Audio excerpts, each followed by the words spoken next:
Di dalam hadis baginda Rasulullah sallallahu alaihi wasallam bersabda, "Thalathatun kulluhum dominun 'ala Allah wa in asha ruziqa wa kufiya wa in mata adkhalahu Allahul jannah man dakhala baitahu fasallim fahuwa dominun 'ala Allah wa man kharaja ilal masjidi fahuwa dominun 'ala Allah wa man kharaja fi sabilillah wa huwa dominun 'ala Allah." Rawahu Abu Dawud. Ada 3 golongan yang semua 3 golongan ini dominun 'ala Allah, akan mendapatkan jaminan dari Allah. Yang menjamin 3 golongan ini bukan ketua RT, bukan ketua RW, bukan lurah, bukan camat, bukan wali kota, bukan bupati, bukan gubernur, bukan presiden, apalagi jenderal polisi, bukan. Tetapi yang menjamin 3 golongan ini adalah Allah Subhanahu wa ta'ala yang menciptakan alam ini, yang menciptakan dunia ini dan isinya, yang menciptakan kita, yang menghidupkan kita dan yang mematikan kita, yakni Allah Subhanahu wa ta'ala. Bentuk jaminan Allah kepada 3 golongan ini adalah in asha ruziqa wa kufiya. Kalau 3 golongan ini hidup di dunia, mereka akan diberi rezeki yang melimpah oleh Allah dan akan dicukupkan oleh Allah Subhanahu wa ta'ala rezekinya. Wa in mata, dan apabila meninggal 3 golongan ini, adkhalahullahu jannah, mereka akan dimasukkan ke dalam surga oleh Allah Subhanahu wa ta'ala. Jadi hidupnya enak, hidupnya ada rezekinya, hidupnya dicukupkan oleh Allah Subhanahu wa ta'ala rezekinya, mati masuk surga, udah nggak ada lagi nah hidup. Pokoknya hidup enak, mati masuk surga. Wong kadang-kadang ada orang hidup ini ingin enak aja, mati neraka. Wong kadang-kadang ada orang yang hidup ini ingin nanti mati surga, tapi hidupnya belangsak amat. Nah, jaminan dari Allah 3 golongan ini adalah siapa orang yang melakukannya, hidup dikasih rezeki yang melimpah oleh Allah, dicukupkan oleh Allah Subhanahu wa ta'ala, mati masuk surga. Mau nggak? Jangan kata orang ahli zikir, Pak. Jangan kata orang ahli ibadah, jangan kata orang kiai, ustadz, preman sekalipun, ahli maksiat sekalipun, pingin hidup ini rezeki melimpah, mati masuk surga. Apalagi kita yang katanya orang suka ngaji kadang-kadang, apalagi kita sholat juga kadang-kadang kan, ya kadang-kadang cuma 5 waktu. Kalau sholat terus mah ya sesat namanya. Sholatnya kadang-kadang cuma 5 waktu, puasanya kadang-kadang cuma bulan puasa. Nah, kalau puasa terus mah sesat namanya. Setahun puasa terus nggak ada henti-hentinya, hari tasyrik masih puasa saja. Nah, jemaah yang dimuliakan Allah Subhanahu wa ta'ala, 3 golongan ini adalah orang yang akan dijamin Allah, hidupnya dikasih rezeki oleh Allah, hidupnya nggak bakal susah, selalu cukup hidupnya. Mau beli mobil cukup, mau beli rumah cukup, mau berangkat umroh cukup, mau berangkat haji cukup, mau kawin lagi juga cukup 1, udah nggak nambah lagi maksudnya. Begitu mereka meninggal dunia, dipanggil Allah Subhanahu wa ta'ala, golongan ini dimasukkan ke dalam surga. Pertanyaannya adalah bagaimana yang 3 golongan yang dijamin Allah tersebut? Lanjutan daripada hadis itu adalah bahwa man dakhala baitahu fasallim wa huwa dhaminun 'ala Allah. Siapa orang yang masuk ke rumahnya, dia ucapkan salam, maka orang tersebut dijamin Allah. Bentuk jaminannya hidup dikasih rezeki yang cukup, mati masuk surga. Kita pulang dari kantor, pulang dari kerjaan, pulang dari tongkrongan, pulang dari majelis, pulang dari masjid, pulang dari musolah, masuk ke rumah, ngucapin assalamualaikum warahmatullahi wabarakatuh, orang tersebut dijamin Allah. Sederhana sekali. Pulang dari mana-mana, capek kita di luar sana, masuk ke rumah ucapin salam doang, assalamualaikum warahmatullahi wabarakatuh. Mau ada orangnya di dalam rumah, mau nggak ada istri, mau nggak ada anak, mau nggak ada suami, mau nggak ada orang tua, nggak ada penghuninya, ngucapin salam, hidupnya dijamin Allah, mati masuk surga. Sekarang pertanyaannya, kita begitu apa enggak? Nah, ini ngucapin salam, assalamualaikum warahmatullahi wabarakatuh. Sekarang pertanyaannya adalah, Ustadz, kok sederhana sekali ya? Hidup dijamin Allah, mati masuk surga, cuman ngucapin salam. Apa kaitannya sama hidup ini? Ucapan assalamualaikum artinya keselamatan buat kalian. Selamat buat siapa? Selamat buat orang-orang yang ada di dalam rumah.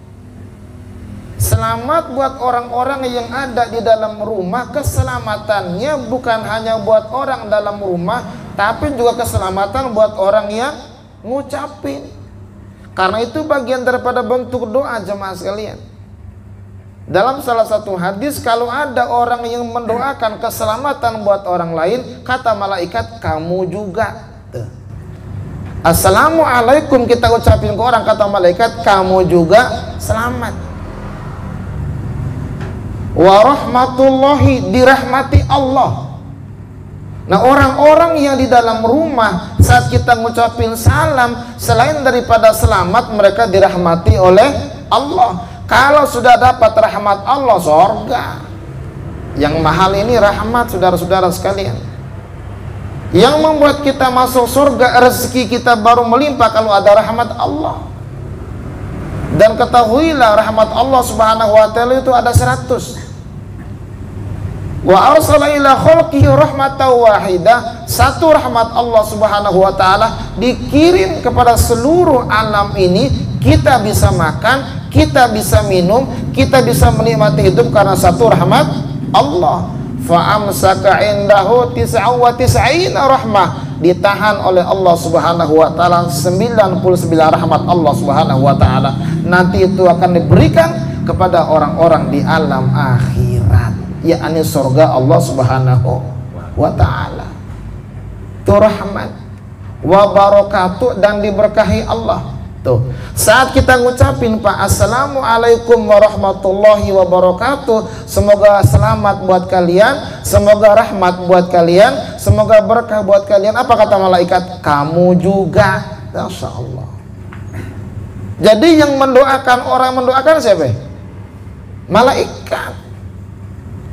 Walaupun nggak dibalas sama orang, waalaikumsalam, nggak apa-apa, karena kita didoakan oleh para malaikat Allah. Kalau didoakan oleh para malaikat Allah, selamat kamu juga, ya sudah. Makanya ada cerita orang dulu, Pak, ada mobil Metro Mini ugal-ugalan. Sekarang udah nggak ada Metro Mini ya. Kopaja ugal-ugalan sekarang udah nggak ada. Ada patas di rumah, ugal-ugalan. Barangkali habis mabok gitu kan, sopir mobil dia. Di atas penumpangnya kebanyakan ibu haji, Pak Haji. Ugal-ugalan, dia hampir nabrak. Apa kata Pak Haji, Ibu Haji? Selamat, selamat. Ngucapin selamat mulu. Selamat, selamat. sepanjang perjalanan, umpama dari Bekasi sampai Blok M, ugal-ugalan sopir yang mabok tersebut, kata penumpang apa? Selamat, selamat ya Allah, selamat ya Allah, selamat ya Allah. Nanti pas di akhirat tuh, Pak Haji tuh bilang, loh kok itu kan preman sopir Metro Mini dulu itu ya. Nah kalau sekarang di surga dia. Pak Haji ini protes. Para malaikat, nok orang surga ya? Itu kan dulu sopir Metro Mini yang ugal-ugalan. Iya. Kok bisa masuk surga?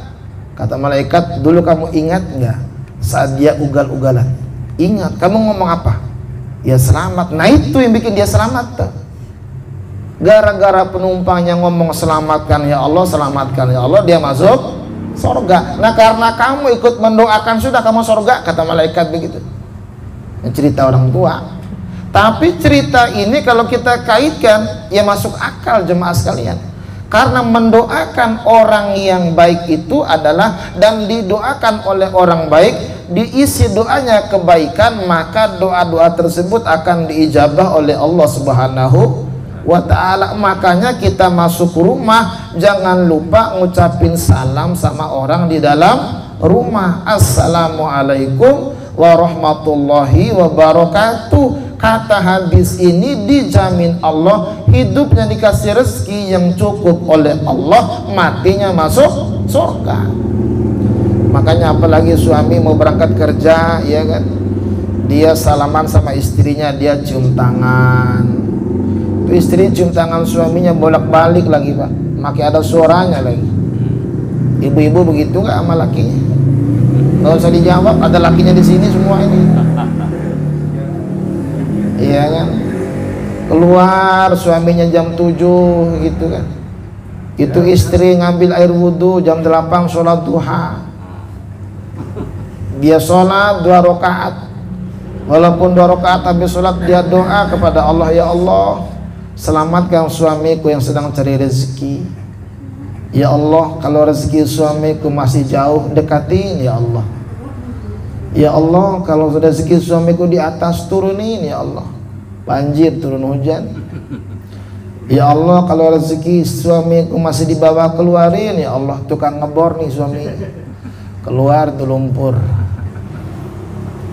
Doain, ya Allah kalau rezeki suamiku sedikit tambahin, ya Allah.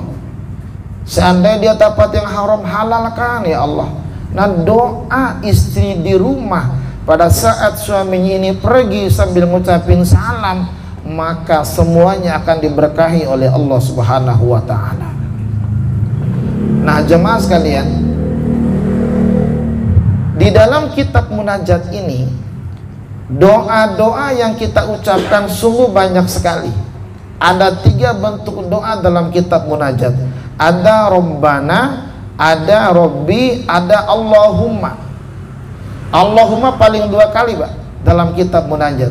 Kebanyakannya Rabbi sama Rabbana. Allahumma cuma 2, kebanyakannya Rabbi sama Rabbana. Allahumma ya Allah, Rabbana wahai Tuhan kami, Rabbi wahai Tuhan saya.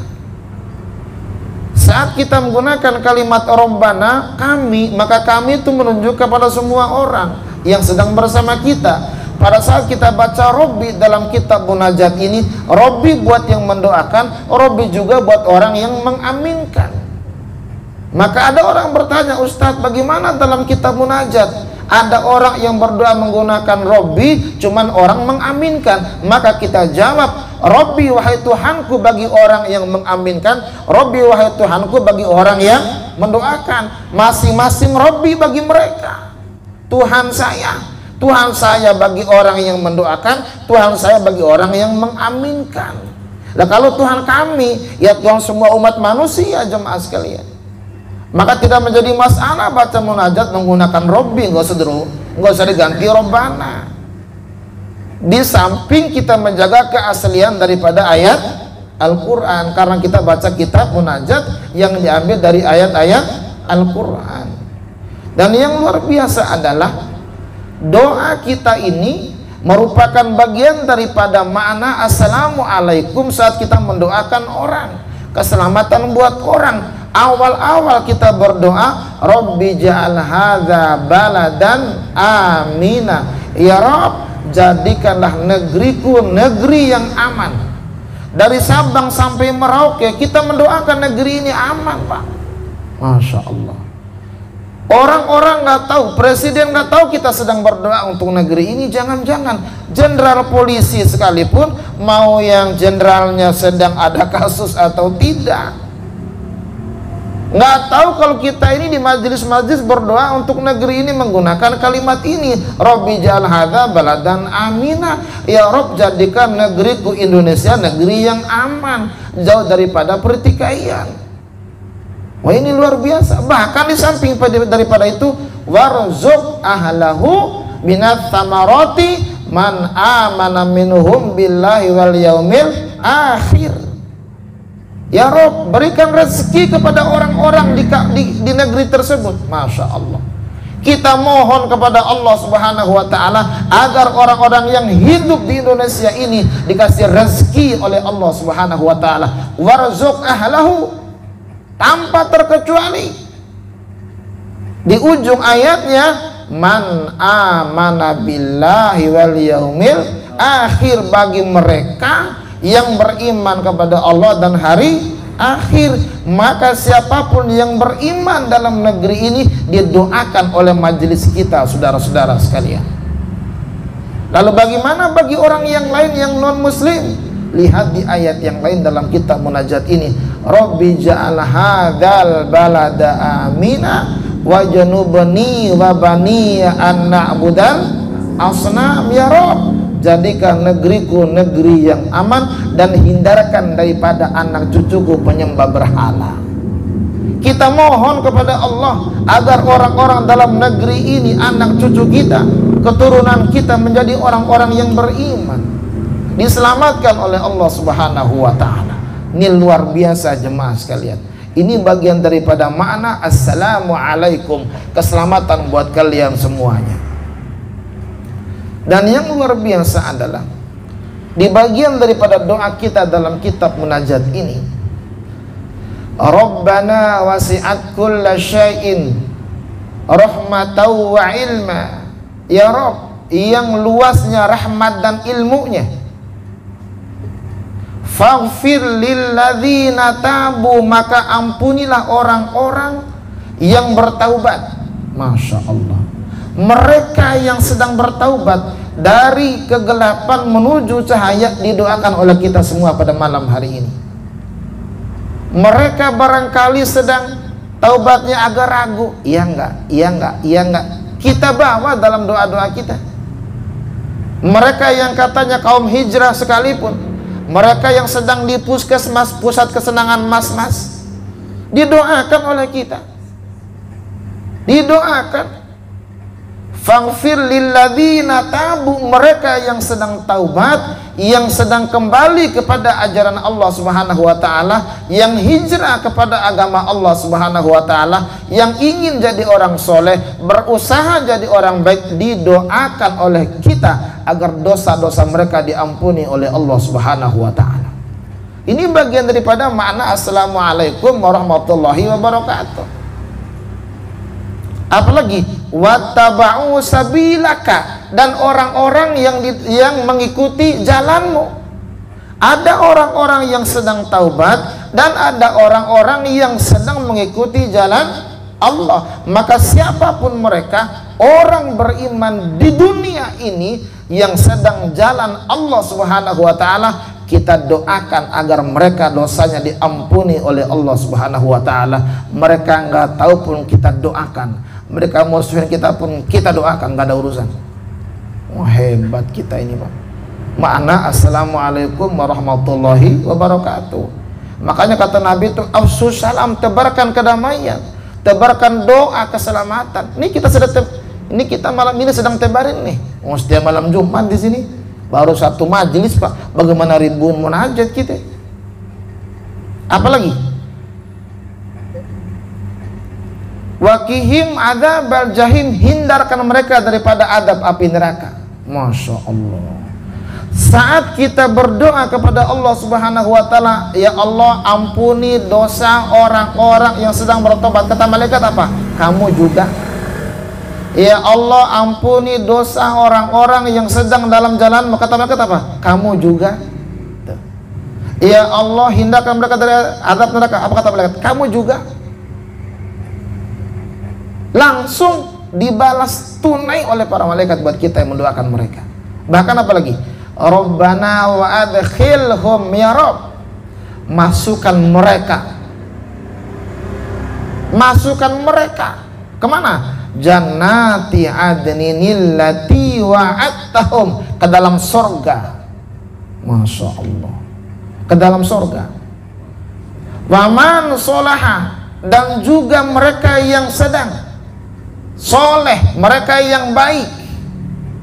Dan ternyata kita tidak hanya kepada mereka, tapi kepada min abaihim, orang tua mereka. Masya Allah, bukan hanya merekanya Pak, orang tua mereka, engkong-engkongnya, ke atasnya.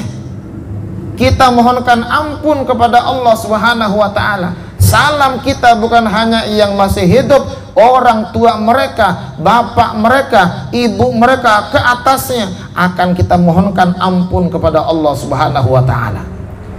Min abaihim wa azwajihim, dan istri-istri mereka. Ya, kalau istrinya banyak, kalau satu mah istri mereka. Nah kalimatnya wa azwajihim, istri-istri mereka. Jadi mereka yang istrinya dua didoakan oleh kita. Enak. Kata malaikat, kamu juga. Oh, kamu juga istrinya dua, bagaimana? Yang istrinya 4 kita doakan, istri-istri mereka, kamu juga. Kamu juga ampunannya maksudnya, bukan nikahin 4. Tuh. Wa dzurriyyatihim, anak keturunan mereka. Masya Allah. Anak tidak hanya diri merekanya Pak, anak keturunannya, ia anaknya, ia cucunya, ia cicitnya. Kita mohonkan ampun kepada Allah Subhanahu wa ta'ala lewat kitab munajat ini. Ini makna Assalamualaikum warahmatullahi wabarakatuh. Bagaimana kita nggak hidup enak Pak kalau kita mendoakan orang untuk kebaikan? Kata malaikat, kamu juga. Cuman ada masalah nih di dalam kita munajat ini. Rabbana hablana min azwajina wa dzurriyyah. Nah, Mas Min tuh doa habis sholat isya tadi, sholat berjamaah sama istrinya. Mas Min doa, Rabbana hablana min azwajina, ya Rob berikanlah saya istri-istri, amin, kata istrinya. Berarti setuju nikah lagi berarti. Oh, istri-istri. Makanya besok kalau ada suami doa begitu, jangan ya Allah gitu.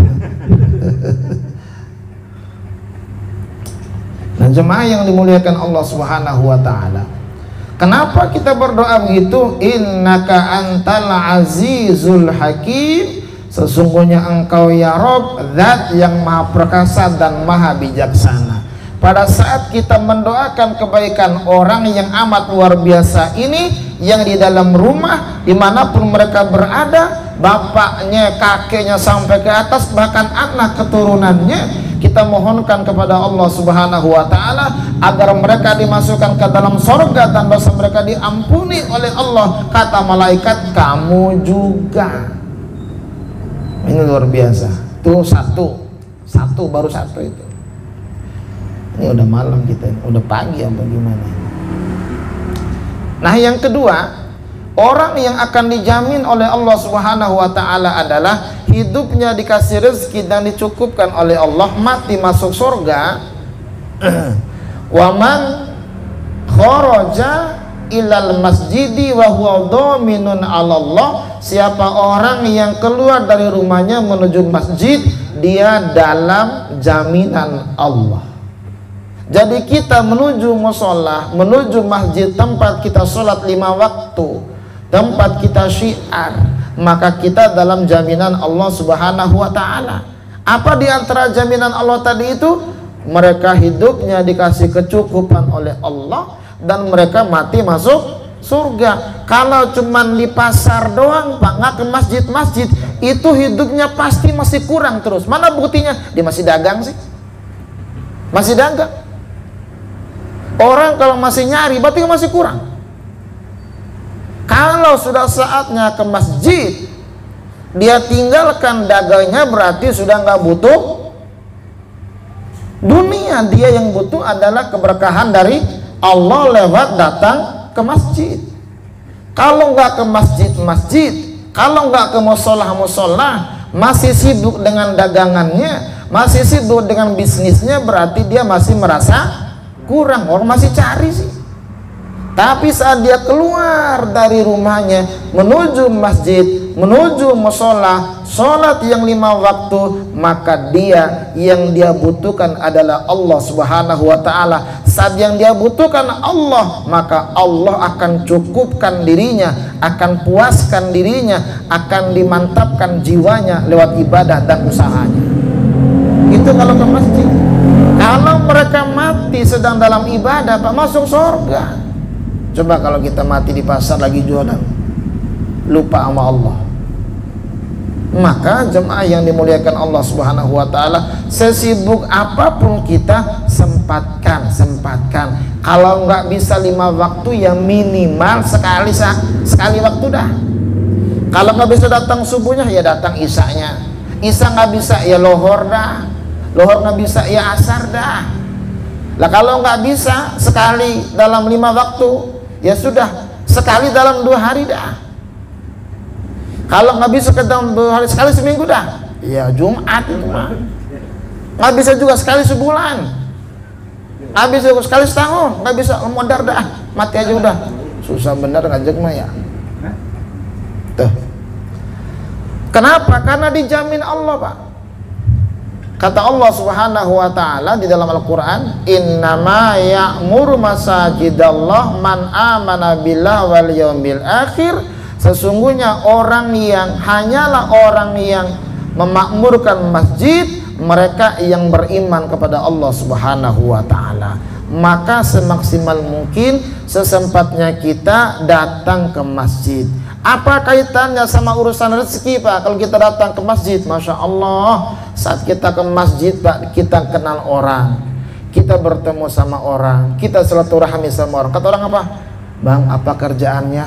Saya punya ini, Pak. Oh boleh tuh, ngalir deh tuh. Sama kita ke majelis ini nih, ada yang jual apa? Saya usaha apa? Usaha ini. Boleh dah join. Lama-lama besar, Pak. Akan dicukupkan Allah Subhanahu wa ta'ala.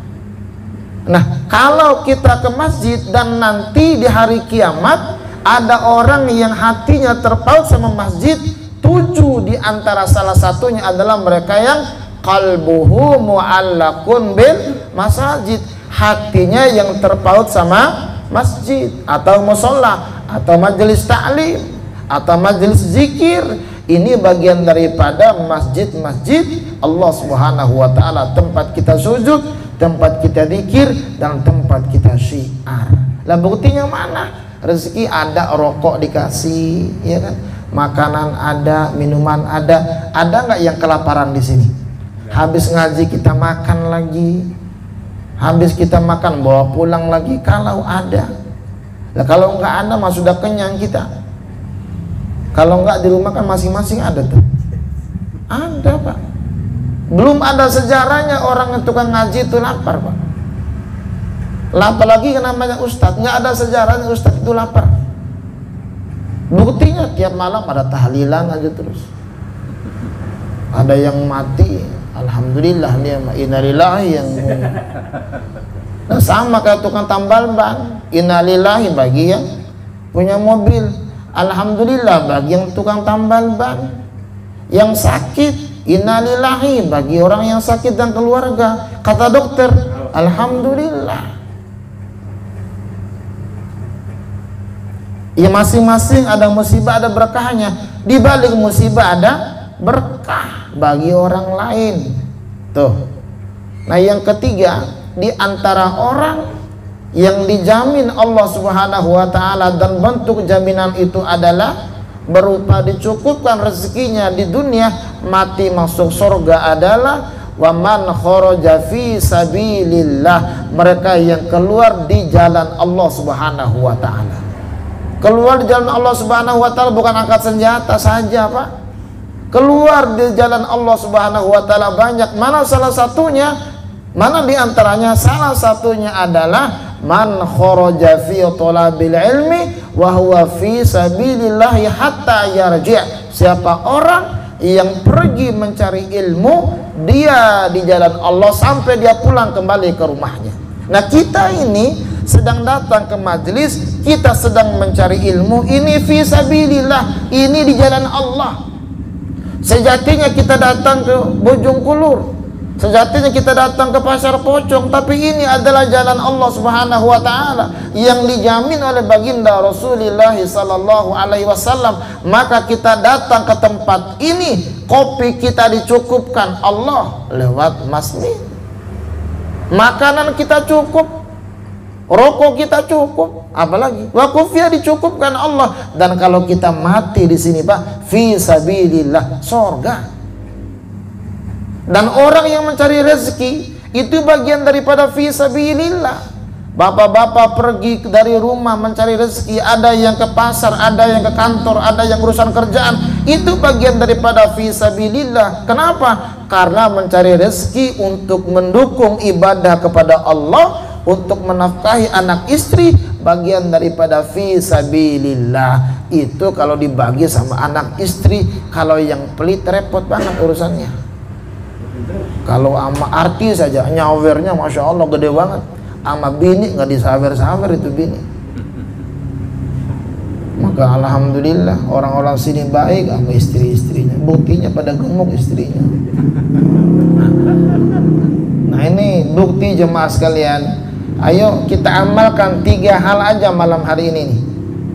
Salam kepada orang, salam masuk rumah, mendoakan kebaikan buat orang. Kata malaikat, kamu juga akan dicukupkan rezeki kita oleh Allah.